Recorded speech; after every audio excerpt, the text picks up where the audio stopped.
In early Igbo society, there were different marriage systems, but today, many of them are no longer accepted because of modern values and human rights.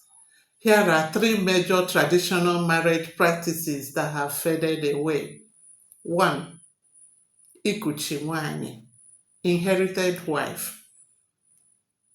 In those days, if a man died young, his widow was sometimes encouraged to stay in her husband's family instead of going back to her father's house. One of her husband's brothers could continue the marriage with her in order to support her and the children. This usually happened after the mourning was completed and only if the woman agreed. 2. Nwanyị ịlụ nwanyị, woman marrying a woman. If a man died without having a male child, his wife could marry another woman in the name of her late husband. The children born by the second woman would culturally belong to the late man's lineage, helping to continue the family name.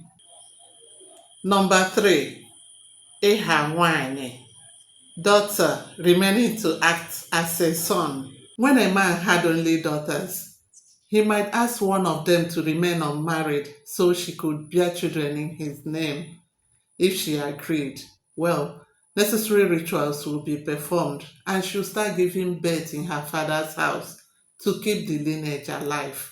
In those days, the strong desire for a male child was the reason why those practices existed. But today, these systems are largely frowned upon because they limit women's choices.